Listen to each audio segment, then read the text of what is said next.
vous permet de réaliser des tours de magie.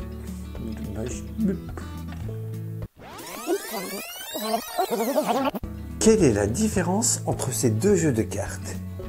A priori, aucune. Et pourtant, ce jeu de cartes que je tiens en main droite permet de réaliser des tours de cartes sans aucun effort. Vous avez le jeu de cartes en main et hop, immédiatement, vous pouvez réaliser des tours de cartes extraordinaires, épatants, et ça, sans aucune manipulation. C'est garanti. Je vous le promets, regardez.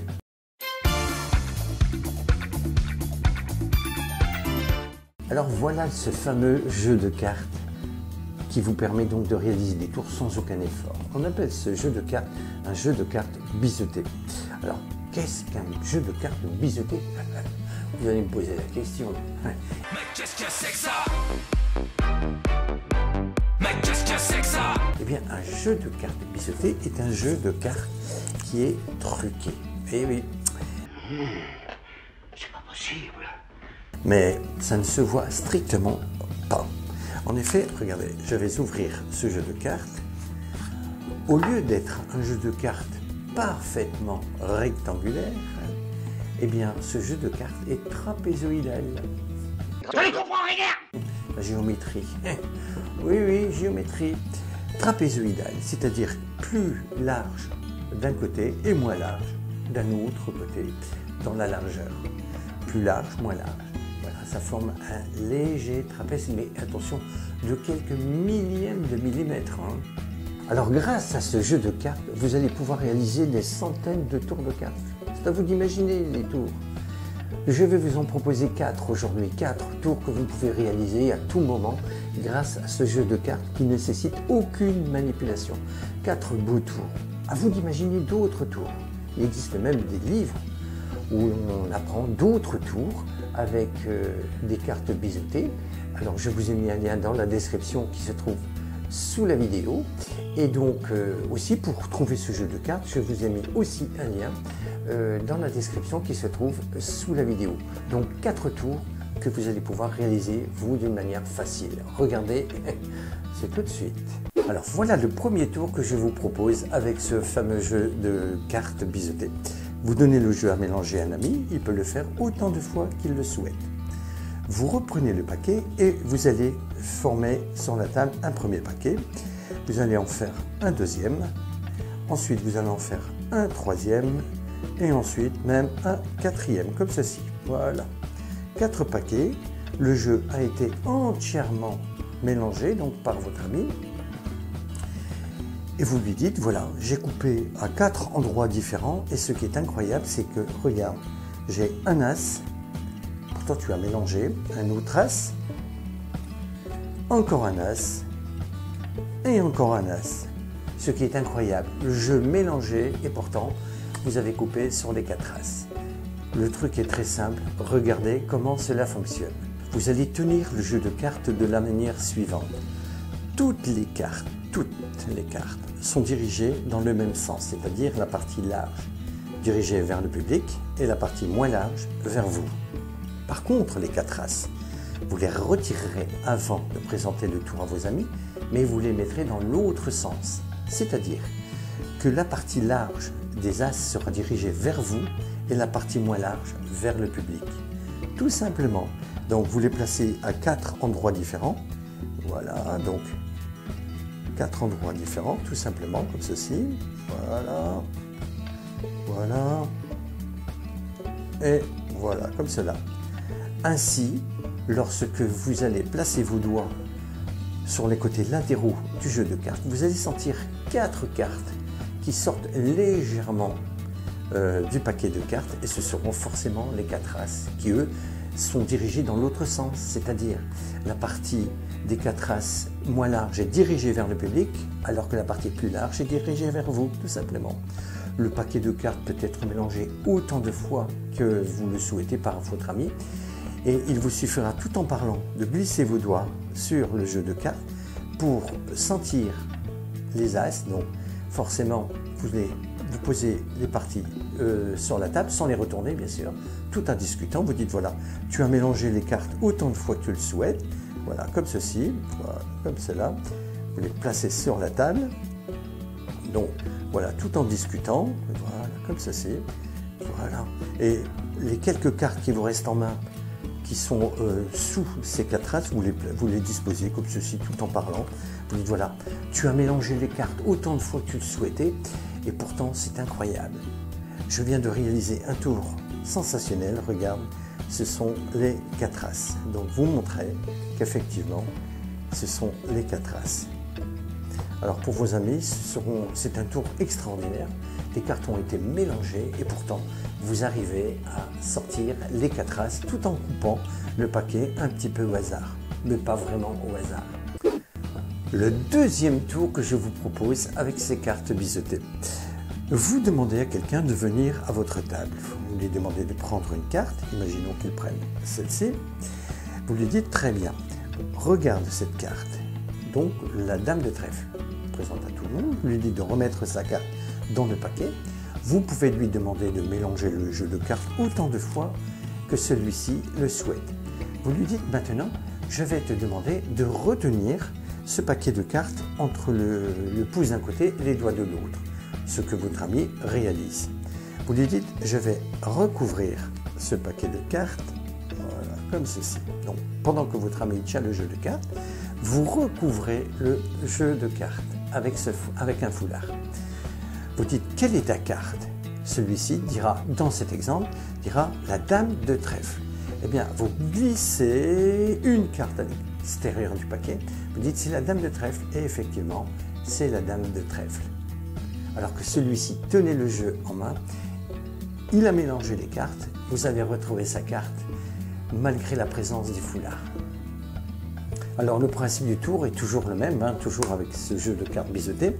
Les cartes plus larges sont dirigées vers le public, moins larges vers vous, tout simplement. Vous demandez à quelqu'un de venir prendre une carte, donc celui-ci regarde la carte, pendant que celui-ci regarde la carte. Donc il regarde la carte. Vous, regardez ce que vous allez faire. Vous allez refermer le jeu de cartes, non pas comme ça, surtout pas comme ça. Vous allez, donc les cartes sont ouvertes comme ceci, vous allez tout simplement avec votre index de la main droite venir de l'autre côté de l'éventail pour ramener les cartes vers vous comme ceci.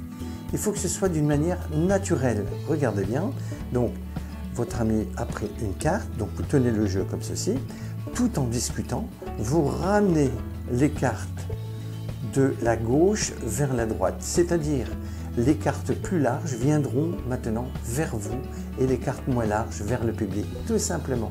Regardez, faites ceci, vous refermez le paquet et ainsi, lorsque le spectateur mettra sa carte dans le paquet, la partie plus large sera maintenant dirigée vers le public et la partie moins large vers le banc. Et oui, tout simplement. Donc, vous refermez, vous mettez la carte dans le paquet, vous allez sentir la partie plus large, voilà, tout en discutant avec le public. Vous pouvez donc donner le jeu à mélanger à votre ami, hein, il mélange autant de fois qu'il le souhaite.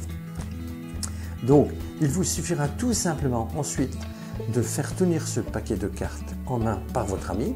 Donc, la partie plus large du jeu est située dans la main du spectateur et la partie moins large du paquet vers le haut, tandis que la carte avec la partie large est dirigée elle aussi vers le haut. Il vous suffira donc de recouvrir le jeu de cartes que le spectateur tient en main et de sentir, voilà, vous sentez voilà, à l'extérieur du tissu une carte qui sort des autres cartes et ce sera tout simplement la carte de votre ami. Voilà, tout simplement. Alors surtout, n'oubliez pas que lorsque vous ouvrez le jeu de cartes comme ceci, de la gauche vers la droite, ensuite vous refermez le paquet par le bas, de la gauche vers la droite. Ainsi, les cartes larges viendront automatiquement vers vous ensuite. Autre tour de cartes que vous pouvez réaliser avec ce jeu de cartes biseauté. Vous allez inviter quelqu'un à venir à votre table. Vous lui demandez de prendre une carte. Ce qu'il fait, imaginons cette carte. Vous lui dites de bien la regarder, de la montrer aux autres. Imaginons le 6 de carreau dans cet exemple. Vous lui demandez de remettre sa carte dans le paquet et de mélanger le jeu de cartes autant de fois qu'il le souhaite. Donc ce qu'il fait, vous allez ensuite placer le jeu dans votre dos. Et vous lui dites, voilà, tu me dis un chiffre, n'importe lequel. Donc il a mélangé les cartes. Imaginons qu'il vous dise 5. Vous dites, très bien, 5. Je vais retrouver ta carte à 5. Regarde bien. Alors, 1, 2, 3, 4 et 5. Quelle est ta carte? Il vous dira 6 de carreau. Vous lui présentez le 6 de carreau. Alors, le fonctionnement du tour est toujours le même, bien sûr. Vous allez placer la partie plus large des cartes vers le public, moins large vers vous, tout simplement. Vous allez faire choisir une carte à un ami. Pendant que celui-ci regarde sa carte, vous allez commencer à amener les cartes de la gauche vers la droite, à partir du bas, comme ceci. Voilà, automatiquement, les cartes viendront dans l'autre sens, c'est-à-dire la partie moins large vers le public et la partie large vers vous. Par contre, la carte du spectateur, elle, ne changeant pas de sens, aura la partie large vers le public et la partie moins large vers vous, tout simplement. Donc celui-ci, dans cet exemple 7 de cœur, voilà, place sa carte dans le paquet, comme ceci. Vous pouvez faire mélanger le jeu de cartes autant de fois qu'il le souhaite. Vous allez ensuite placer le jeu dans votre dos et regardez ce que vous allez réaliser dans le dos. En réalité, dans le dos, vous allez dire dans un premier temps, tes cartes ont été mélangées, donne-moi un chiffre, n'importe lequel, imaginons qu'ils vous disent 5. Vous, dans le dos, vous allez tout simplement passer vos doigts sur les côtés latéraux des cartes, comme ceci, et retirer automatiquement la carte de celui-ci que vous allez placer sur le paquet, voilà, tout simplement. Donc, il vous dit le chiffre 5, vous prenez les cartes du dessous, vous dites 1, 2, 3, 4, bien sûr les cartes sont dans le dos, hein, et automatiquement vous retirez la cinquième à partir du dessus, ce sera forcément sa carte. Malin, hein? Fais pas le malin, mon petit bonhomme. Quatrième tour que vous pouvez réaliser avec des cartes biseautées. Et là, ce n'est pas vraiment un tour, c'est un tuto, je dirais, où vous allez pouvoir forcer une carte à un ami. Et oui, vous donnez le jeu de cartes à celui-ci et il mélange le jeu de cartes autant de fois qu'il le souhaite. Voilà, comme ça, il peut couper le jeu autant de fois qu'il le souhaite. Vous dites, voilà, je vais couper une carte au hasard, tu vas regarder cette carte. Et dans cet exemple, je voudrais forcer le 4 de trèfle à celui-ci. Donc, il a mélangé, il a coupé. Vous dites, voilà, je coupe au hasard. Vous dites, regarde cette carte. Et ce sera forcément le 4 de trèfle. Donc, vous avez forcé indirectement une carte à un ami. Il peut ensuite mélanger le jeu de cartes autant de fois qu'il le souhaite. Ce sera donc forcément le 4 de trèfle que vous lui avez imposé. Alors, comment réaliser ce forçage clean, vraiment clean à vos amis? C'est très simple. Toutes les cartes sont dirigées de la manière suivante. Toute la partie large des cartes vers le public, la partie moins large vers vous. Vous allez forcer une carte, prenons dans cet exemple le 9 de cœur. Par contre, cette carte, vous allez l'inverser. Vous allez mettre la partie, voilà, comme ceci, la partie large vers vous et la partie moins large vers le public. Alors que toutes les cartes sont dans l'autre sens. Partie large vers le public et la partie moins large vers vous. Voilà, vous sentez d'ailleurs, quand vous passez vos doigts, tout simplement, vous sentez une carte qui dépasse du lot des autres cartes. Ensuite, tout le reste n'est que comédie. Vous demandez à votre ami de mélanger le jeu de cartes autant de fois qu'il le souhaite, de couper. Vous lui dites, voilà, maintenant, ce que je vais réaliser. Il peut couper donc autant de fois, 3 fois, 4 fois, autant de fois qu'il veut. Hein. Vous dites maintenant, je vais couper le jeu au hasard. Tu vas regarder la carte. Et donc, là, dans cet exemple, vous allez lui imposer le 9 de cœur. Parce que vous voulez qu'il prenne le 9 de cœur. Pas une autre, pas une dame, pas moi, non, un 9 de cœur. Donc, en prenant le jeu comme ceci, vous sentez une carte dépasser et ce sera automatiquement le 9 de cœur. Voilà comment forcer un 9 de cœur d'une manière élégante. Je vous l'avais promis, les cartes font tout pour vous. Vous n'avez strictement rien à faire. Puis un peu d'imagination et inventer d'autres tours. Alors, avant de nous quitter, sachez que la semaine prochaine, vous allez pouvoir participer à un concours, vous allez pouvoir gagner ce joli coffret de magie. Les modalités du concours vous seront données la semaine prochaine. Bien sûr, il faut être abonné à ma chaîne. Et si vous n'êtes toujours pas abonné à ma chaîne, vous êtes habitué à venir, il vous suffit tout simplement de cliquer sur le petit bouton rouge qui se trouve sous la vidéo. C'est simple et gratuit. Gratuit. Vous pouvez aussi activer la petite cloche qui se trouve en haut et cela vous permet d'être averti immédiatement lorsqu'une vidéo est postée sur la chaîne. Voilà. Nous allons nous quitter, nous dire au revoir, bye bye, merci.